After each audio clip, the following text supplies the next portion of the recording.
Mheshimiwa mgeni rasmi, changamoto ya kwanza inahusu kibali. Kibali cha kusafirishia madini ya dhahabu kinapatikana sehemu moja tu, napo ni Dodoma. Sasa ombi letu, tulikuwa tunaomba hiki kibali kitolewe kwenye masoko haya karibu, ili tuweze kupata urahisi na namna jinsi ya kusafirisha kwa uharaka madini yale. Kwa tunaomba sana tufikishie watoa vibali kwenye masoko haya. Changamoto ya pili, Mheshimiwa mgeni rasmi, ninazungumzia kiwanja cha ndege cha Mwanza ambapo sisi tunakitumia sana kusafirisha haya madini. Kiwanja cha ndege cha Mwanza, ofisi ya ukaguzi imewekwa nje, ambapo unapofika unakaa mbali kabisa, lakini wenzetu wenye mizigo kama samaki anafika anachoma ndani na anakaguliwa ndani. Sasa ombi letu, tulikuwa tunaomba na sisi tupate ofisi ndani kwa ndani, ili kuepusha macho ya watu, kwa sababu huaga tunabeba vitu vya thamani. Kwa hiyo tukipata ofisi ndani kwa ndani na sisi tukaguliwe kama abiria wengine, itapendeza. Mheshimiwa mgeni rasmi, changamoto nyingine, wafanyabiashara wa madini unapokwenda kulipia aidha kukaguliwa ili usafiri, huaga tunalazimika kwenda na risiti zote ambazo tayari madini yameshalipiwa. Vile vile uzito unakaguliwa ule uliolipiwa. Sasa pale, baada ya pale unaambiwa sasa kwenda kuchanganya. Unaenda unachanganya madini yako, ukirudi wanapima kwa kutumia kipimo kingine, wanakuambia purity imepanda, kwa hiyo utalazimika ulipe. Nilikuwa naomba Mheshimiwa lile liangaliwe vizuri pale, ili kuepusha kumpa huyu mfanyabiashara hasara ambayo hakuitegemea, lakini pia kule kulipia dhahabu ambayo imelipiwa unailipia tena mara mbili. Kwa hiyo likiangaliwa vizuri pale kuna tatizo. Ukipima unaambiwa bana, imezidi purity, ongeza hela, wakati una document kila kitu unacho. Kwa hiyo ni kama kwa muhtasari, itaangaliwa vizuri, tutaliweka vizuri Mheshimiwa Waziri, ili tufanye biashara hii kwa amani kabisa bila msuguano wowote. Changamoto ya nne, kama unavyoelewa Mheshimiwa Waziri, biashara yetu tunawezeshana. Mimi niko Mwanza, lakini mtu wa Singida anaweza akanipigia simu nimsaidie kahela ili afanyie shughuli zake, ili aweze kufanikisha. Atakapopenda anasema kwa vile yule Makono aliniwezesha, ngoja nipelekee nikamuuzie. Sasa bado kuna ukakasi katika kutoka sehemu nyingine kuja sehemu nyingine, lakini nakumbuka bungeni kule walisema mtu kama ana dhahabu akifuata sheria aruhusiwe akauze sehemu yoyote kwa mteja wake. Kwa hivyo Mheshimiwa Waziri, wachimbaji wanapenda sana matamko, wengine wanaogopa. Sasa ukilisemea hili waziri, nadhani hata wachimbaji wanaonisikiliza kwa sasa nchi nzima, hili ni kero hata kwa wale wanaokuwepo hapa. Kwa hiyo hii ni Tanzania moja. Kwa hiyo mtu kama amefuata sheria, amelipia na kibali cha anacho, aruhusiwe tu apeleke kwa mteja wake sehemu yoyote aliko, kuliko kumzuia. Saa nyingine yale mahusiano yao sasa yanakuwa yamesha katika kabisa, kwa sababu wana mahusiano ya kuwezesha hilo. Pia Mheshimiwa Waziri, nilikuwa nakuomba sana ujaribu kuliweka sawa au kulitolea tamko. Ya mwisho Mheshimiwa, mimi ni mpenzi sana wa kutumia soko letu lingine la dhahabu liko pale Geita. Wafanyakazi Mheshimiwa Waziri ni wachache sana, unaweza ukashindia tu kulipa risiti, yaani hiyo kazi unashinda siku hiyo. Kwa hiyo Mheshimiwa Waziri, hata wao pia nilijaribu kuongea nao, wakasema hili ni tatizo, lakini ukilifanyia kazi na hilo, kwa hiyo mambo yatakwenda vizuri. Ina maana mfanyabiashara atafika afanywe mambo yake kwa wakati, alafu anasafiri kwa wakati. Kwa hiyo Mheshimiwa mgeni rasmi, karibu sana Mwanza. Ikikupendeza na wewe ukapata ka ofisi hapa, tutashukuru sana, ili na wewe siku wakija wataalamu wakukague, pengine unaweza ukatusaidia hata changamoto zingine. Mheshimiwa mgeni rasmi na waziri wetu wa madini, yangu Doto Biteko. Nichukue nafasi hii kwa niaba ya uongozi wa NMB kuipongeza sana serikali kwa jambo hili la kuanzisha masoko ya madini katika mikoa yetu na sehemu mbalimbali. Lakini nichukue nafasi hii pia kumpongeza mkuu wetu wa mkoa wa Mwanza yangu John Mongera kwa tukio hili la leo ambalo tulikutanisha mahali hapa kwa kuanzisha soko kuu la madini mkoa wa Mwanza. Mheshimiwa mgeni rasmi na waziri wetu wa madini,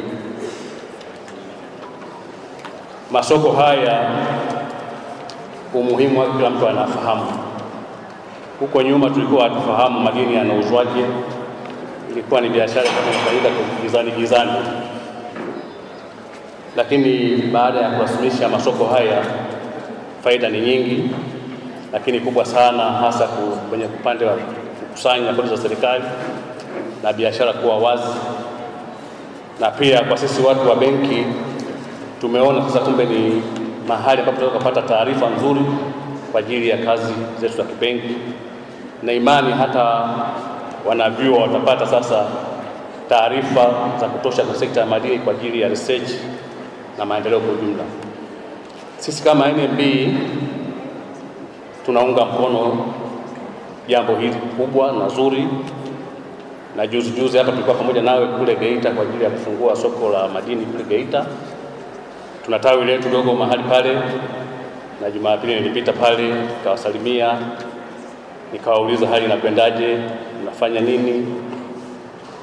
Kubwa sana ambalo nilifurahia, tunakusanya kodi nyingi za serikali mahali pale, lakini pia tunapitisha miamala ya wadau wa madini, wanunuzi, wauzaji, tunabadilisha fedha za kigeni na mambo yote yanayohusu madini, na tunapata ushirikiano mkubwa sana kwa serikali.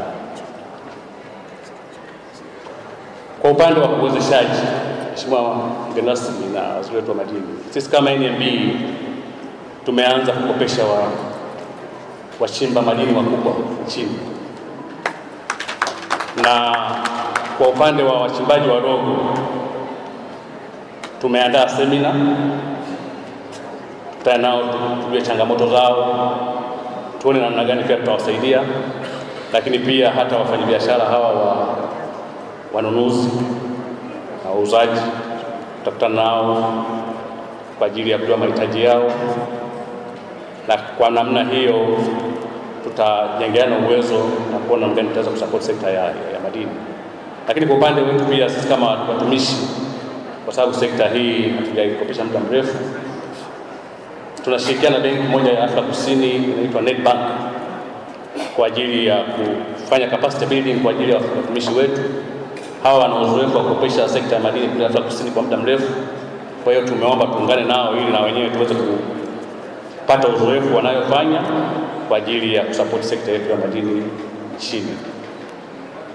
Kwa hapa Mwanza, tofauti na Geita ambayo tunatawi pale kwenye soko la fedha, tunatawi letu hapo chini floor ya kwanza, na imani tutasaidia sana katika shughuli zote za kwenye soko hili la fedha la madini hapa Mwanza. Nimalizie tu kuhakikishia Mheshimiwa waziri wa madini pamoja na serikali kwa ujumla kwamba NMB pamoja na kupongeza jambo hili inaunga mkono sana, na tutakuwa pamoja kuhakikisha kwamba malengo ya kuanzisha masoko haya yanatimia, na ndoto ya rais wetu mpendwa John Pombe Magufuli kwa kuanzisha jambo hili inatimia. Azania Benki iko bega kwa bega na serikali katika sekta hii ya madini. Tunatoa mikopo mbalimbali kwa ajili ya wajasiriamali wadogo na wateja wakubwa wa madini. Vile kwa kufungua soko hili itasaidia kujua kipato halisi cha wateja wetu na kuondokana na swala lile la money laundering. Kwa hiyo soko hili litatusaidia sana kwa sababu wateja wetu watakuwa wanalipa kodi halali na kiasi ambacho kitakachoingia kwenye akaunti kitakuwa fedha halali. Kwa hiyo tunaishukuru sana serikali kwa wazo hili la kuanzisha masoko ya madini. Lakini vile kama Azania ni benki ambayo ina uwezo mkubwa sana. Katika benki 5 Azania iko ndani yake, na hivi karibuni tumenunua benki M. Kwa hiyo wateja wote wa benki M wanafanya biashara na sisi, na kwa sababu hiyo, ili kuwahudumia wateja wetu wa madini na wateja wote kwa jumla, benki ya Azania tuko ndani ya jengo hili la Loksite. Ukiingia upande wa Furahisha mkono wa kushoto, tunafungua biashara yetu kuanzia saa 2 asubuhi mpaka saa 2 usiku. Kwa hiyo wananchi, msiogope kulala na hela nyumbani, zileteni benki ili ziweze kuhifadhiwa kwa usalama zaidi. Tuna huduma mbalimbali tunazozitoa, kuanzia mikopo ya wajasiriamali, ujenzi, mikopo ya muda mfupi, mikopo ya kusaidia kusafirisha mizigo na mikopo mingi tunayo. Tunawakaribisha sana wajasiriamali wote, kuanzia wateja wadogo mpaka wakubwa na vile wa madini. Ndugu mgeni rasmi, katika shughuli hii ya leo, Comrade Doto Biteko, mimi nimepewa nafasi ya kuzungumza haya ambayo leo umekuja kuyafanya. Lakini kabla sijasema, naomba mpokee salamu za Katibu Mkuu Dr. Bashiru, Katibu Mkuu wa Chama cha Mapinduzi. Yeye ndio mlezi wa mkoa huu wa Mwanza, na kwa kweli amefurahishwa na kuona leo kupitia mkuu wetu wa mkoa tunapata soko la madini mkoa wa Mwanza. Kwa hiyo naomba mpokee salamu hizi. Lakini sambamba na hilo, naomba mpokee salamu za mwenyekiti wa CCM mkoa Dr. Anthony Diaro. Tungekuwa naye lakini ana dharura, na yeye anawatakia kila laheri, lakini twende tukisimamia vizuri sekta ya madini, kwa sababu Chama cha Mapinduzi kupitia ilani ya 2015-2020 katika ukurasa wa 12 umeeleza namna ambavyo CCM itakwenda kusimamia na kuboresha swala la madini, hasa wachimbaji wadogo na wakubwa, lakini pamoja na wale ambao wananunua na wale ambao watauziwa, pasiwe na sehemu ambayo watu watanung'unika, hasa pale ambapo wanafanya biashara ya kuuziana na kununuliana, kwa sababu CCM iliingia mkataba na wananchi. Na ndio maana leo Mheshimiwa Rais wa Jamhuri ya Muungano wa Tanzania anaumia na kuona wanyonge wapate haki zao. Na leo tuko na mwenyekiti wa hii sekta ya madini, Profesa Kikula, ni mwalimu wangu, lakini yuko chini ya waziri ambaye tuko naye hapa, atafanya tendo hili kwa muda mfupi. Mimi niwaombe sana kupitia Chama cha Mapinduzi, mkoa wetu wa Mwanza kwa ujumla, tuna wilaya 7 na ziko wilaya ambazo zinahusika na madini moja kwa moja. Naomba sana serikali itimize wajibu wake, kwa sababu tuliahidi kwa wananchi. Tunakwenda kuwatumikia wananchi, tunataka tuone watu wanafanya shughuli zao vizuri, lakini Chama cha Mapinduzi kwa sababu kiliingia mkataba, na tunaamini CCM itaendelea kutawala taifa hili la Tanzania hata miaka 100 ijayo, kwa kazi nzuri inayofanywa na Dr. John Pombe Joseph Magufuli. Ndio maana mawaziri hawa hawalali, wanahangaika na kwenda kuwatumikia watu. Kwa hiyo na sisi tutakaofanya biashara tusiwe na wababaishaji. Akitokea mbabaishaji, jeshi letu la polisi lipo. Ndio maana mnamuona kamanda wa polisi wa mkoa huu na kupitia IGP maeneo yote ambayo yatafanywa kazi kwa sehemu ya madini. Tunaomba sana twende vizuri, tuumwe na maendeleo ambayo rais wetu anahangaika kila siku na mawaziri wanamsaidia kila leo. Na leo kwa mkoa wa Mwanza, Chama cha Mapinduzi kiwapongeze na mpokee mpango mzuri wa soko la madini hili, na tuende tukiamini kwamba serikali iko pamoja na nyinyi. Rais Magufuli yuko vizuri, mawaziri wako vizuri, mkuu wa mkoa yuko vizuri na timu yake. Twende tukishikamana na Chama cha Mapinduzi, na naamini leo tuko na mwenyekiti pia wa wilaya hii ya Ilemela akishuhudia shughuli hii inafanyika kwenye wilaya ya Ilemela ikiwa iko kamili.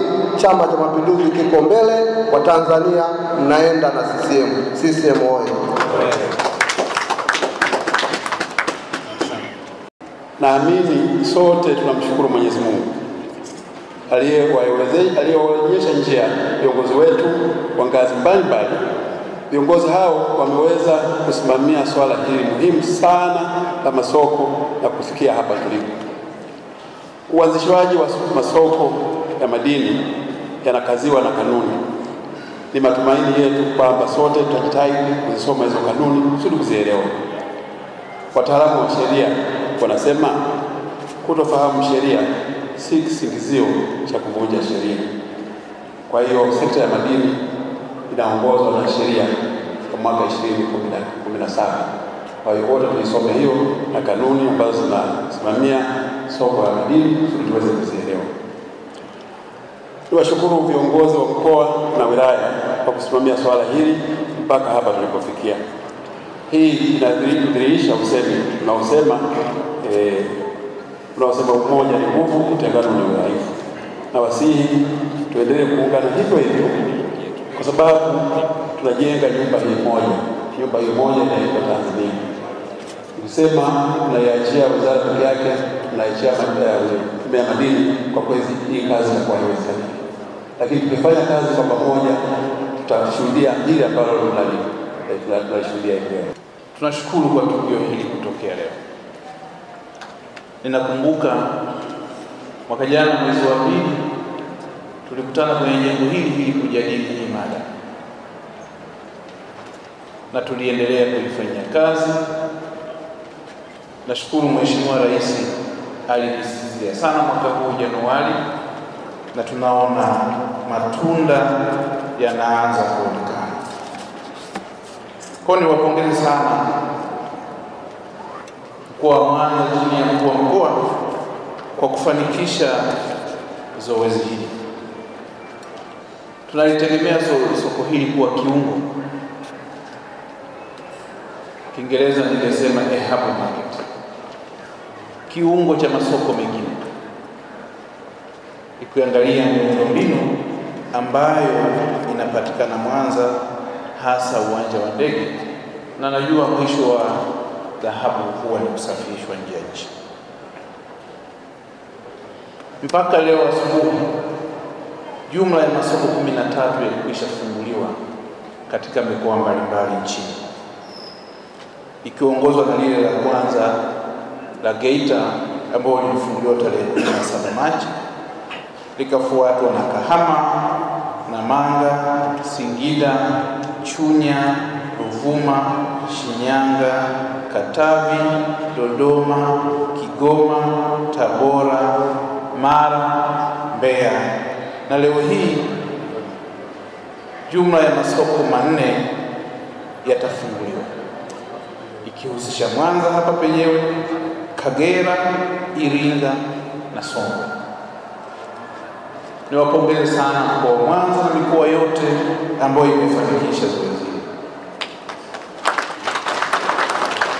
Mheshimiwa Waziri, tunatarajia pia siku za usoni, siku za karibuni, mikoa mingine itafungua masoko ambayo yako kwenye hatua mbalimbali nzuri za uandaaji, ikihusisha Tanga tarehe 9 ambayo ni kesho, Manyara tarehe 9 mwezi Mei, Manyara wilaya ya Mbulu, lakini pia kutoka Manyara Babati tarehe 13, Kilimanjaro tarehe 16, Morogoro tarehe 17 Mei, Lindi tarehe 28 Mei, Simiyu tarehe 30 Mei na Rukwa tarehe 30 Mei.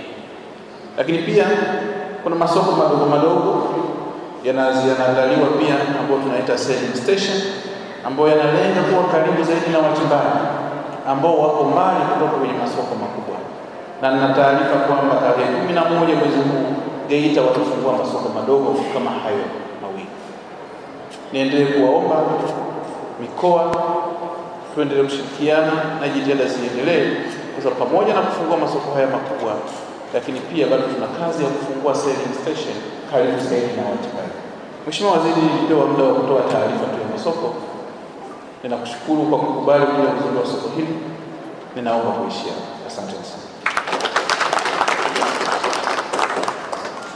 Mheshimiwa Doto Mashaka Biteko, waziri wetu wa madini, katibu wetu wa Chama cha Mapinduzi mkoa, ndugu yangu Kali, Profesa Msanjila, katibu mkuu Wizara ya Madini,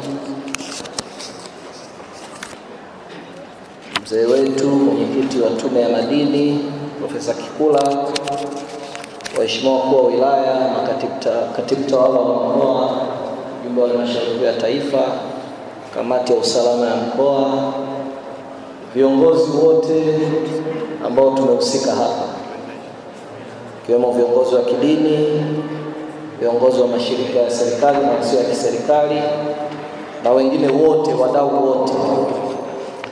Kwanza nimshukuru Mwenyezi Mungu kwamba tumekutana siku ya leo. Hili jambo tumelisubiri muda mrefu, na mtakumbuka kama alivyosema Profesa Msanjila, mjadala huu wa masoko ya madini asili yake ni Mwanza na ni hapa Rock City Mall. Kwa hiyo kufungua soko hili leo ni kama vile mtoto anarudi nyumbani. Lakini mimi Mheshimiwa Waziri niseme tu, Mwanza kihistoria kama alivyosema Katibu Mkuu Profesa Msanjila, ndio habu kubwa ya biashara ya madini kihistoria. Kama vile tunavyoona Antwerp, tokea dunia iumbwe hapajawahi kuchimbwa diamond. Lakini kila siku asubuhi na jioni watu wote tunaenda kwenye internet kutizama bei za almasi zilizoko Antwerp. Mwanza inawezekana tusiwe na madini mengi kiasi kama maeneo mengine, lakini unapozungumzia soko na nguvu za soko, siku zote zitakuelekeza Mwanza unapozungumzia madini. Na mimi nashukuru sana kwamba wizara, tume na wadau wengine wote soko hili wanalitizama kwa sura hiyo. Sisi tunaiona kama dhamana kubwa, na sisi tutafanya kazi si kama Mwanza, tutafanya kazi kwa dhamana hiyo ya picha hiyo ya kitaifa, kwamba tuweze kutengeneza mazingira mazuri ili hata sisi kama nchi tuwe na eneo ambalo madini yanapata bei kubwa ili kusaidia wachimbaji wetu, na mwisho wa siku kuondoa hii sitofahamu. Inaonekana kwamba kama taifa tunapoteza sana rasilimali na mapato kutokana na sekta hii. Kwa sasa kwenye mkoa wetu tuna watu wenye leseni za utafiti hasa kwenye dhahabu 57, leseni ndogo za uchimbaji 356, uchimbaji wa kati 13. Lakini kama ambavyo ndugu yangu Yensi alisema hapa, tuliyemwona ndugu yetu kutoka Australia, tunategemea muda si mrefu utafunguliwa mgodi mkubwa wa Nyanzaga ambao karibu ni size hiyo hiyo ya Geita, ya Kahama na maeneo mengine ambayo tunayafahamu. Kwa hiyo tunategemea kwamba sura ya uchimbaji itabadilika. Lakini niseme tu kwamba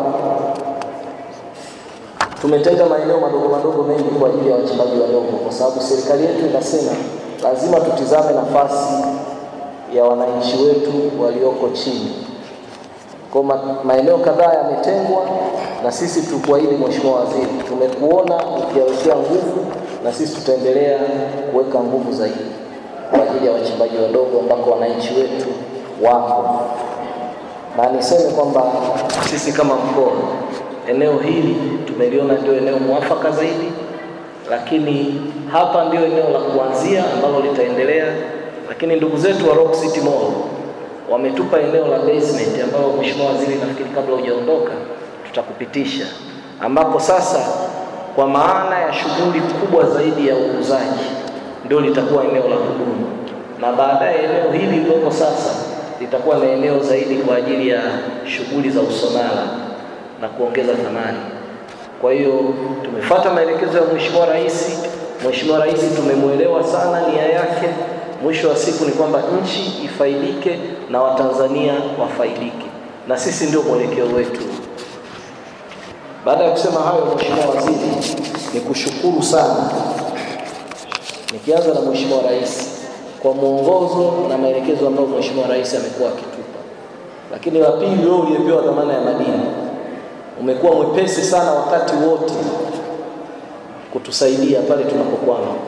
Lakini Katibu Mkuu, Tume ya Madini wamekuwa ni watu ambao wamekuwa ni wa msaada mkubwa.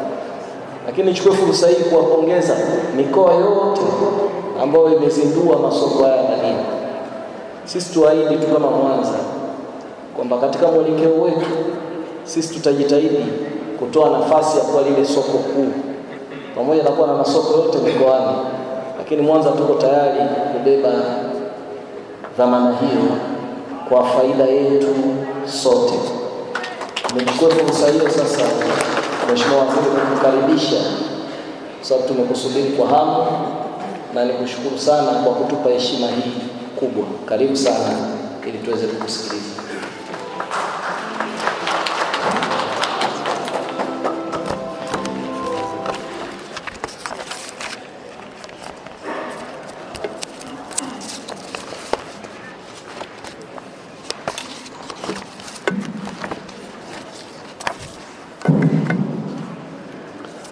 Mheshimiwa John Mongera, Mkuu wa Mkoa wa Mwanza, Profesa Simon Msanjira, Katibu Mkuu Wizara ya Madini, ndugu Christopher Kadio, Katibu Tawala wa Mkoa wa Mwanza, Profesa Elias Kikura, Mwenyekiti wa Tume ya Madini, wajumbe wa Kamati ya Ulinzi na Usalama wa Mkoa wa Mwanza, waheshimiwa wakuu wa wilaya wote mlioko hapa, nimeona mkuu wa wilaya ya Ilemela, mkuu wa wilaya ya Misungwi na wakuu wa wilaya wengine mlioko hapa, mstahiki meya wa manispaa ya Ilemela, wenye viti wa halmashauri za wilaya katika mkoa huu wa Mwanza, makatibu tawala wa wilaya zote za mkoa wa Mwanza pamoja na wakurugenzi wa halmashauri zote za wilaya ya mkoa wa Mwanza, viongozi wa taasisi mbalimbali, viongozi wa dini, nimeona Sheikh Hassan Kabeke, mwalimu wangu wa dini na Qur'ani kidogo. Huyu tuna historia ndefu kidogo, alikuwa ananifundisha Qur'ani wakati ule, sijui nadhani mpaka sasa alikuwa mwenyekiti wa Juhusuta, taasisi ya kuendeleza sunna na Qur'ani nchini. Mtu muhimu sana, nimefurahi kwa dua yake, na kwa kweli dua yake pamoja na Dr. Mchungaji zimefanya hata hotuba yangu hii isiwe na maana sana, kwa sababu mambo mengi wameyasema wakati wa dua. Ndugu zangu waandishi wa habari wote mlioko hapa, wananchi, mabibi na mabwana, lakini nisisahau mabenki wote mlioko hapa, kama ambavyo tumetamka taasisi, naomba nitambue uwepo wenu. Kweli kwenye zoezi hili tunawategemea sana mabenki, na ndio mwelekeo mpya ambao tunataka kuchukua kama nchi. Awali ya yote, naomba nianze kwanza kwa kumshukuru Mwenyezi Mungu, kwanza kwa kutujalia uzima na afya njema na kutupa siku ya kukutana leo katika hafla hii ya uzinduzi wa soko unganishi la madini lililoko mkoa wa Mwanza.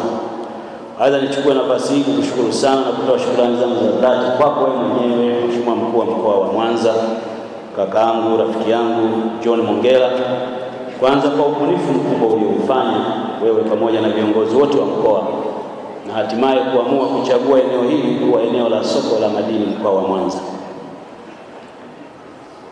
Mtu yeyote ambaye atakuwa mkweli ataona ubunifu ambao mkoa wa Mwanza umeufanya. Maana tungesema tunaenda kufungua masoko, mwingine angeishia kufungua masoko, lakini nyinyi mmeenda hatua nyingine moja kubwa na muhimu sana, kuwa na eneo maalum kwa ajili ya uongezaji thamani madini na kutenga eneo kwa ajili ya masonara. Kwa kweli nawapongeza sana kwa ubunifu huo. Ninajua haya yote yametokea kwa sababu yako wewe pamoja na viongozi wenzio kwenye mkoa, kwa ushirikiano mzuri ambao mnaendelea kufanya pamoja na wizara yetu ya madini. Ndugu zangu, historia ya uanzishwaji wa masoko wa madini hapa Mwanza ilianza mwaka 2018. Na wale wasiofahamu, ajenda ya uanzishwaji wa masoko, kiki ya kwanza au ule muwasho wa kwanza ulifanyika Mwanza kwenye jengo hili la Rock City Mall. Wizara iliunda, kama mnakumbuka, kamati maalum kwa lengo la kubaini sababu za utoroshaji wa madini hasa dhahabu na vito kupitia wachimbaji wenyewe wadogo. Kamati ilibaini kuwa changamoto kubwa inayopelekea utoroshwaji wa madini nchini ni kukosekana kwa masoko, na hii ndiyo sababu kubwa ambayo ilifanya wizara tukae chini tuwaze kitu gani tufanye ili tuweze kuziba mianya ya utoroshaji. Kwa tulikutana hapa, nakumbuka ilikuwa mwezi Februari, na wadau wa madini, kuna ukumbi huko hapa ndani, tukapewa taarifa, na ile kamati ilifanya kazi kubwa sana. Walienda hadi kujaribisha mitambo ya ukaguzi pale airport kuona kama yote inafanya kazi na inaweza kudetect madini. Kazi hiyo tusipoitambua kama wizara kwamba Mwanza ndo walikuwa wenyeji wetu wa kwanza na kamati yao ya ulinzi na usalama, tutakuwa tutendi haki. Kwa hiyo kwa kweli safari ilianzia hapa, na hata nilipopata mwaliko wa kuja kuzindua soko hili, mimi binafsi pamoja na wenzangu wizarani, katibu mkuu na mwenyekiti wa tume, tukasema hapana, hapa tusitume mtu, twende wenyewe, kwa sababu tulianzia hapo na leo tukazindue. Kwa hiyo naomba niseme tu kwamba baada ya ule mkutano ulifuata mkutano mwingine wa wadau wa madini ambao ulifanyika tarehe 22 na tarehe 23 Dar es Salaam, chini ya mwenyekiti wa mwenyekiti wetu na rais wetu mpendwa Dr. John Pombe Magufuli. Changamoto ambayo ilisemwa kubwa ni kukosekana kwa masoko, sawa sawa na ambavyo mwanzo tulisema hapa Mwanza. Hivyo serikali iliamua kuchukua uamuzi wa haraka wa kukabiliana na changamoto hizo, ikiwa ni pamoja na kufanya mabadiliko kwenye sheria ya madini ya mwaka 2019. Maana changamoto kubwa iliyosema hakuna masoko. Lakini hata masoko yakiwepo, ninyi huko serikalini mna kodi nyingi, mna withholding tax, mna wakata wachimbaji wadogo 5%, mna VAT, mna wakata wachimbaji 18%. Mheshimiwa Rais mwenyewe akatuelekeza tena kwa hati ya dharura tupeleke bungeni mswada wa kufanya marekebisho makubwa, tufute hizo kodi ambazo tulikuwa tunaziona ni kodi za kero. Nafurahi kusema kwamba kodi hizo zimeondolewa kama ambavyo wachimbaji mliomba, na sasa kodi ya withholding tax haipo, kodi ya ongezeko la thamani haipo. Lakini kwenye sekta ya uchimbaji chumvi tulikuwa na kodi za wachimbaji wadogo 11. Mheshimiwa Rais amefuta kodi 8 zote. Mkiangalia trend ilivyo, mtaona mwelekeo wa nchi ni kuwasaidia ninyi wachimbaji wadogo wa Tanzania muweze kukua na muweze kushiriki kwenye uchumi wa madini. Naomba niwaambieni, serikali ina imani kwamba hatua zote hizi zilizochukua zitaweza kutoa suluhisho la utoroshaji wa madini na hatimaye kuongezeka kwa mchango wa sekta ya madini katika pato la taifa. Aidha, inategemewa kwamba wadau wote katika mnyororo mzima wa uendeshaji wa masoko ya madini watatimiza wajibu wao wa kizalendo wa kusimamia madini ili madini haya yaweze kunufaisha nchi. Ndugu wananchi, ningependa pia kujulisha hadhara hii kwamba faida za soko la madini zimeanza kuonekana kwa muda mfupi kule Geita. Nafahamu toka tumezindua lile soko na limeanza kazi, leo ni mwezi mmoja. Katika kipindi hicho cha mwezi mmoja, jumla ya kilo 198 za dhahabu zimeuzwa kwenye lile soko. Ukienda kwenye record, hizi kilo 198 ndo pengine tulikuwa tunazipata kwa mwaka mzima, lakini leo tumezipata ndani ya kipindi cha mwezi mmoja baada ya soko kuanzishwa. Mnafahamu tulikwenda Chunya tukakuta kuna wizi mkubwa wa madini ya dhahabu, tukasimamisha uchenjuaji wa madini Chunya, na baadaye Mheshimiwa Rais na yeye akatoa wiki moja soko lianzishwe. Nafurahi kuambieni kwamba baada ya soko la madini kuanzishwa Chunya, ndani ya siku 4 peke yake Chunya kwenye soko hilo, ndani ya siku 4 jumla ya kilo 22 za dhahabu zimeuzwa kwenye soko hilo. Lakini kwa mwaka mzima Chunya ilikuwa inafanya trading ya dhahabu mwaka mzima kilo 12. Lakini leo utaona kilo 22.4 za dhahabu zenye thamani ya shilingi bilioni 1 na milioni 884,300,645 zimeuzwa kwenye masoko haya. Imani yetu kama wizara, na hapa naomba niwaambie kidogo ndugu zangu wachimbaji wadogo, wafanyabiashara wa madini, nirudie maneno ambayo huwa napenda kuyasema. Nchi yetu inawategemea sana nyinyi wachimbaji, wafanyabiashara wa madini. Tumepata bahati, tumepata kiongozi ambaye ana uchungu na rasilimali hizo. Angependa kuona zinabadilisha uchumi wa nchi yetu. Mimi najiuliza kama ambavyo wengine mnajiuliza, hivi asingekuwa Dr. John Pombe Joseph Magufuli, mabadiliko haya tungeyapata wapi? Tulifanya hesabu kwenye eneo la Geita na eneo la Chunya. Ukifanya wastani wote utaona dhahabu ambayo kwa siku tulikuwa tunaweza kuikamata kwenye mfumo wetu kama serikali ni gramu 4. Hiyo ndio ambayo tulikuwa tuna uwezo wa kuiona. Lakini Mheshimiwa Rais aligundua kuna udhaifu kwenye sheria zetu. Sheria hizi badala ya kuwasaidia Watanzania zimegeuka kuwa joki la kuwafunga wasiende mbele. Niwaulizeni swali. Hivi kulikuwa na sababu gani Mtanzania ambaye ana pesa yake ameamua kwenda kuchimba madini Kongo kwenye nchi nyingine, ameamua kwenda kuchimba madini Zambia, akitaka kuleta hayo madini aliyoyachimba kwenye hiyo nchi nyumbani afanye biashara nyumbani, mnamtengenezea urasimu mrefu, umeyatoa wapi? Tunaomba tuone Mheshimiwa Rais ameondoa haya. Leo wewe chimba madini popote utakapoyachimba duniani, yalete kwenye masoko yetu, tutayauza. Hatutajali umeingiaje. Sisi muhimu wakati wa kusafirisha kwenda nje, hapo lazima tuelewane umelipa kodi sawa sawa. Lete chochote ulicho nacho kutoka mahali popote. Maana kwa kufanya hivyo kwa miaka mingi tulijidanganya, majirani zetu wakafungua milango, sisi tukajifungia ndani. Matokeo yake Watanzania wakawa wanatorosha nchi jirani, zinaonekana wao ndio wenye madini mengi kuliko sisi. Tumeichungulia hiyo hoja na Mheshimiwa Rais ametoa maelekezo, waacheni Watanzania wafanye biashara yao kwa uhuru. Leteni dhahabu yenu Geita, leteni dhahabu yenu Mwanza, uzeni, hakuna mtu atakuuliza, isipokuwa wakati wa kufanya export utalipa kodi zote zinazostahili na tutakupa kibali. Naomba nirudie tena maneno ambayo ameyasema Katibu Mkuu. Kazi ya kusimamia sekta ya madini na hasa masoko tunayokuja kuyazindua leo sio ya Wizara ya Madini peke yake, ni yetu wote. Mheshimiwa Mkuu wa Mkoa, hii kazi watendaji huku chini wakiona ni ya madini, tutakosa point haraka sana. Ni yetu wote wa Tanzania. Hizi rasilimali baada ya marekebisho ya sheria zilitamkwa kuwa ni mali ya Watanzania. Wenye mali ni ninyi wa Tanzania. Ukimwona mtu anatorosha madini, uone anakuibia wewe Mtanzania.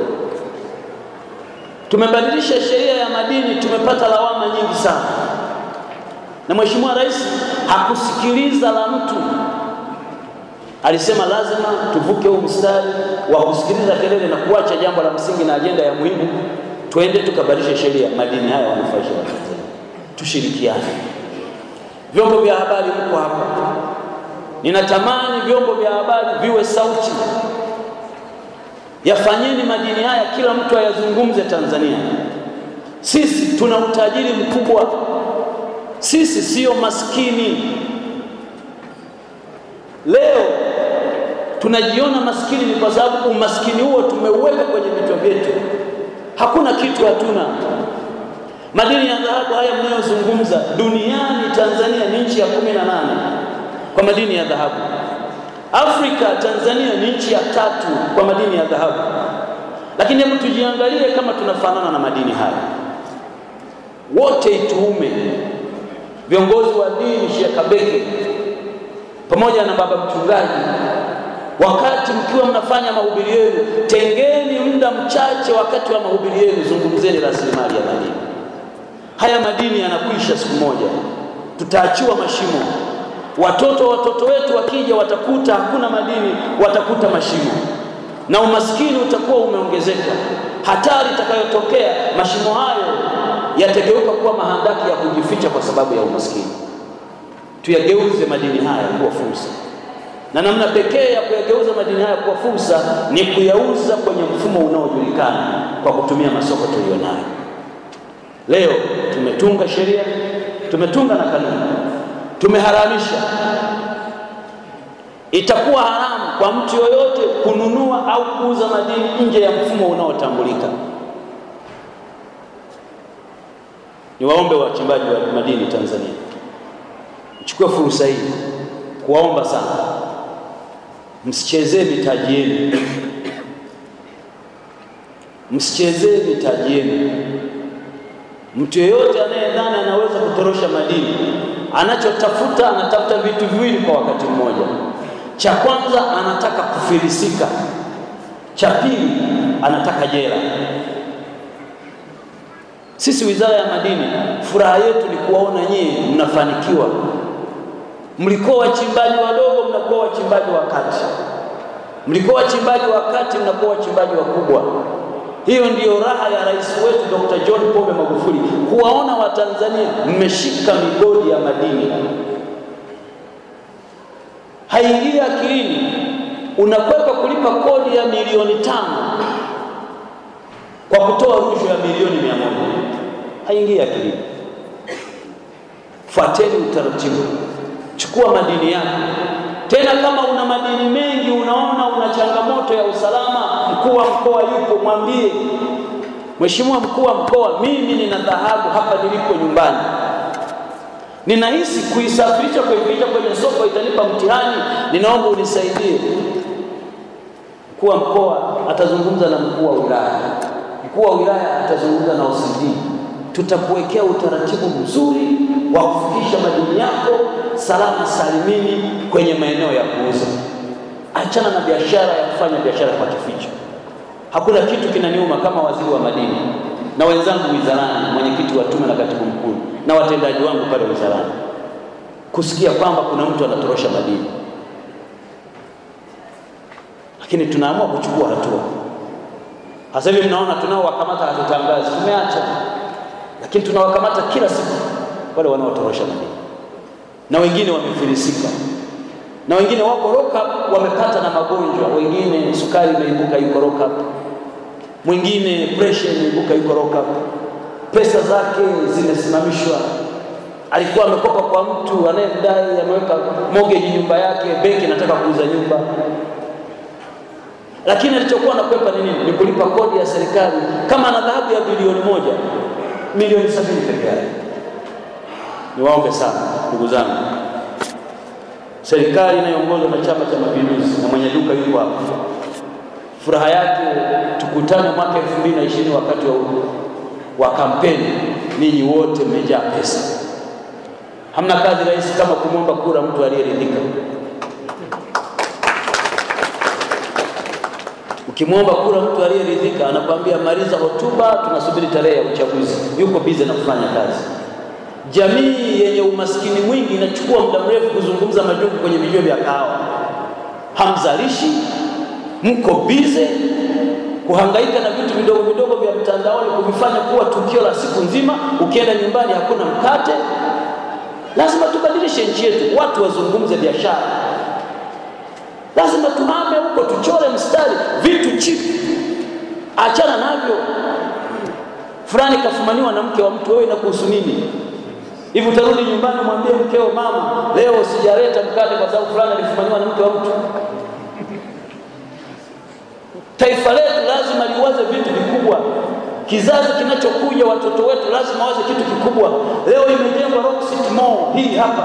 Wakati mimi ninazaliwa Rock City Mall haikuwepo. Tuwe na watoto ambao miaka 2, miaka 10 ijayo wanawaza kujenga Rock City Mall hii ambazo ziko mamia hapa Mwanza. Watoto ambao wanawaza na wana nidhamu, wakipata fedha waiwekeze kwenye maeneo mengine. Tunahamisha jamii kuitoa kwenye life society, jamii ya kula bata, iwe jamii ya uzalishaji. Na hili linawezekana kwenye sekta ya madini. Fursa hii Mheshimiwa Rais amekupeni fursa wachimbaji wadogo wa Tanzania kushiriki kwenye uchumi. Jumla ya leseni 33,000 zilikuwa zimeshikiliwa na watu hawaziendelezi. Tunazifuta tuwapatie wachimbaji wadogo. Tumejenga vituo vya umahiri tuwafundishe wachimbaji wadogo kila kona ya nchi. Tumenunua mtambo wa kuwasaidia wachimbaji wadogo waweze kudrili, wafanye utafiti wa madini. Tumewasogezea huduma za ofisi za madini kila mkoa. Tunachotafuta ni nini? Wachimbaji wadogo hawa waingie kwenye uchumi wa madini. Ndugu zangu, naomba nichukue nafasi hii vile vile niwashukuru sana TRA kwa kuwa wepesi kuja hapa, halmashauri za hapa, kwa sababu nimeambiwa na halmashauri nao watakuwa hapa kwa ajili ya kukusanya kodi. Niombe na mamlaka nyingine, uhamiaji muwe hapa. Mwenyekiti wa kamati ya ulinzi na usalama yuko hapo leo. Uhamiaji muwe hapa, watakuja wageni. Tunataka biashara hizi zifanyike kwenye paa moja. This operation should be on one roof. Akija hapa mtu na pesa yake, benki aikute hapa, uhamiaji akute hapa, kila mtu akute hapa, achukue dhahabu, alipe hela, maisha yaende, urahisi wa maisha, mtu afurahie kufanya biashara kwenye mfumo rahisi. Nimeambiwa ziko changamoto za wafanyakazi, tunazifahamu. Ni kweli Wizara ya Madini tunao upungufu wa wafanyakazi, sio Mwanza, sio Geita, sio mahali popote nchi nzima.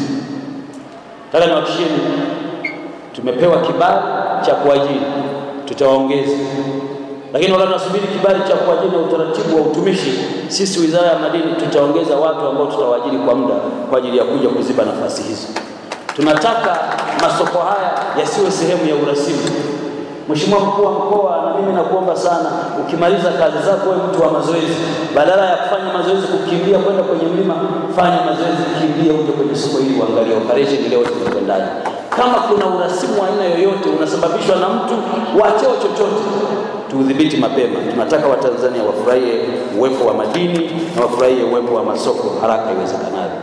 Nihitimishe kwa kusema kwamba ni ukweli usiopingika, Mheshimiwa Rais wakati wa kampeni alizungumza, anataka kuifanya Mwanza kuwa Dubai ya Afrika Mashariki. Sasa Dubai ya Afrika Mashariki kwenye sekta ya madini ni pamoja na kuwa na soko kubwa la kisasa la madini. Watu hawajui. Wapo Waganda wameshakuja ofisini, wanatafuta dealership license wanunue madini hapa Mwanza. Wapo wa Kenya wamekuja wanatafuta leseni wanunue madini hapa nchini. Achilia mbali watu wa mataifa mbalimbali. Qatar wametuma delegation yao kupitia Wizara ya Mambo ya Nje. Wameleta delegation yao, wanataka wanunue madini hapa Tanzania. Kila mtu baada ya kujua kuna fursa ya madini hapa Tanzania ameamua kuja kununua madini. Niwaombe wa Tanzania tutumie fursa ya uwepo wa masoko haya tuweze kufanya biashara. Nirudie nitumishe tena kwa kushukuru sana na kupongeza Mheshimiwa Mkuu wa Mkoa, wewe na wenzio hapa mkoani kwa ubunifu mkubwa huu mlioufanya wa kuanzisha soko la kisasa na ambalo kwa kweli tuna imani litajibu matarajio ya Watanzania. Nirudie kuwaomba tena, Mwarema mpo, kaeni na wadau wenu, waambieni hawana sababu ya kufanya biashara kwenye vichochoro, hawana sababu.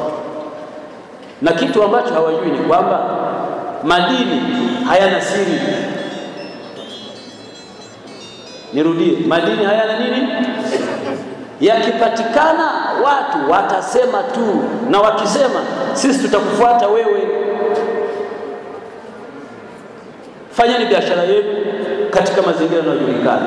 Serikali imeweka mfumo mzuri wa kuhakikisha kwamba mnakuwa salama pamoja na mitaji yenu. Baada ya kusema hayo, napenda sasa kutamka kuwa soko la madini mkoa wa Mwanza limefunguliwa rasmi leo tarehe 8 Mei 2019. Mungu awabariki sana. Asanteni sana.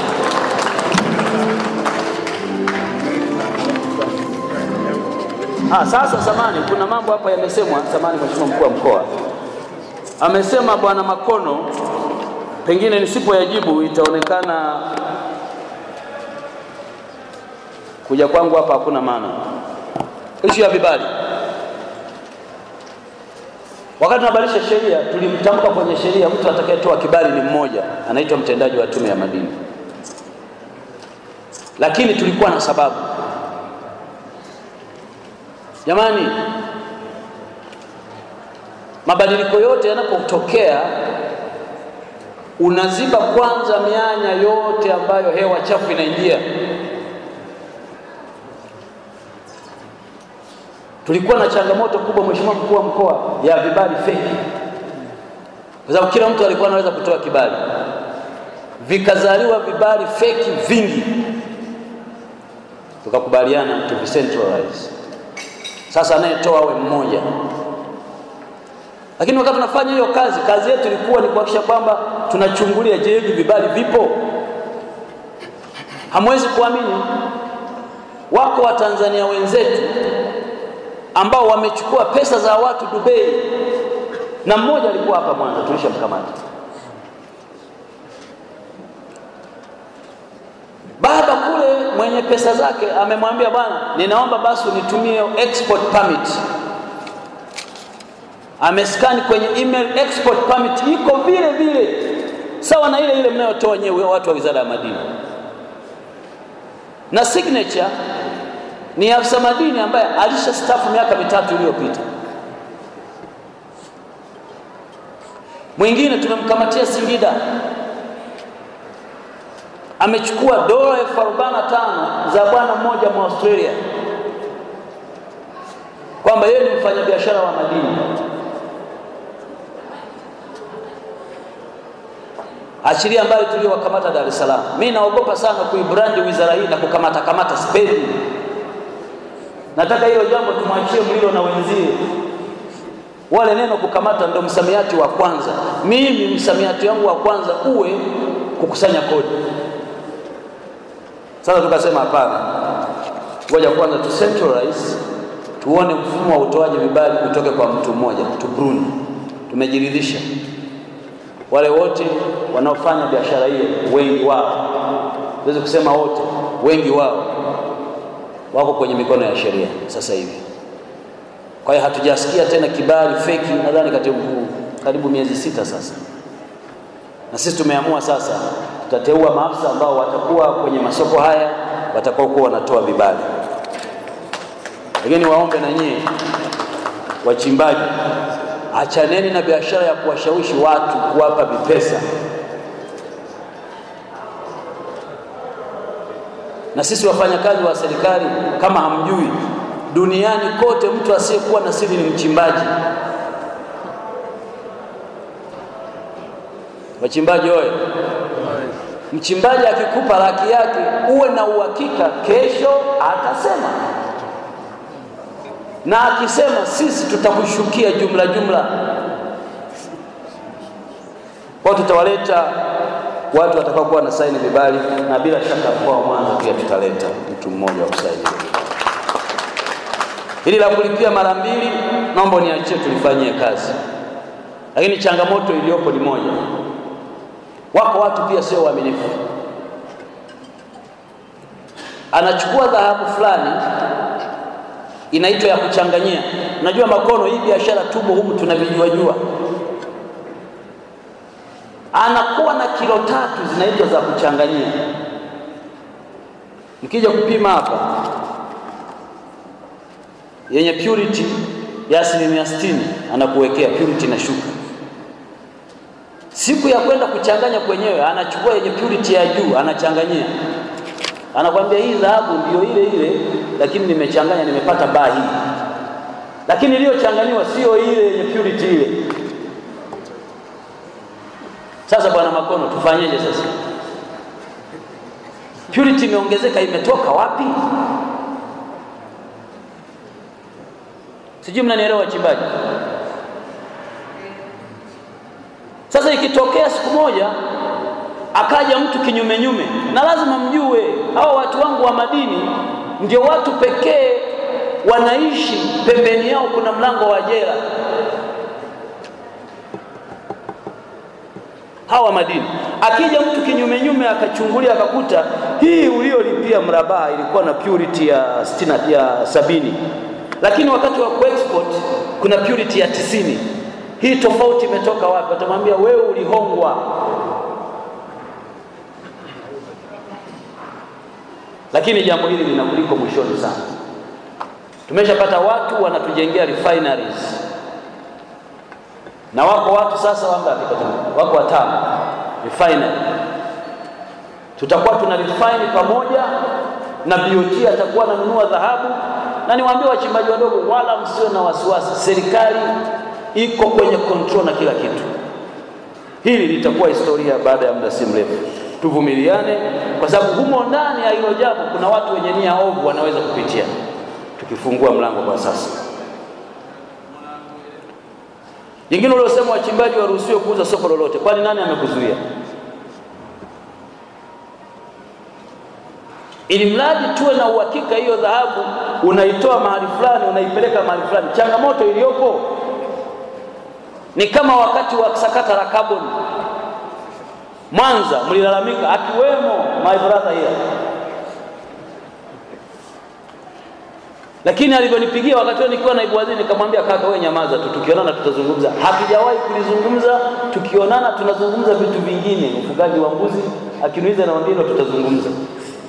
Leo ngoja niwaambieni kwa nini tulizuia carbon kusafirishwa kutoka mkoa mmoja kwenda mkoa mwingine. Wamo wa Tanzania humu ndani ana VAT reaching Dodoma, eneo linaitwa Ngoli, lakini ana illusion plant iko Hispania, Kenya.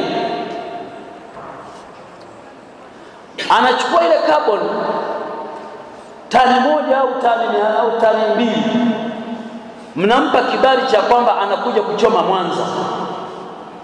Akifika Mwanza analala, asubuhi ananyanyuka na kaboni yake, anapita Sirari, anakwenda kuchoma Hispania, akimaliza anakwenda kuuza Kenya. Kesi kwa kesi nyingi.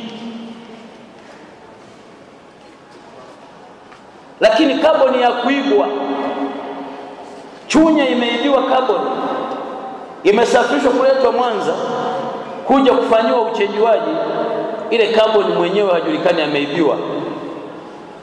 Matukio yakawa mengi. Matokeo yake mnajua nini kilichotokea?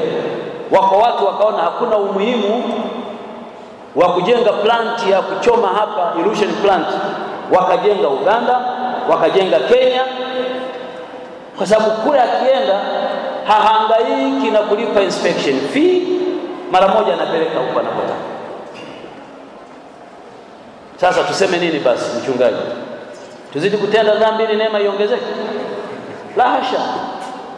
Tukasema iwe na iwe, na kwa kweli Mwanza umeathirika, hatutaruhusu, na tukatoa muda mfupi. Somo limeanza kuelewa. Nataka niwahakishieni, baada ya muda wachimbaji wenyewe haya mambo mnayasababisha wenyewe. Tukiona compliance imekaa kwenye oda, tuna sababu gani ya kumzuia mtu kwenda kuchoma dhahabu yake Mwanza? Hatuna sababu. Ila kama compliance haijakaa vizuri, hatutaruhusu.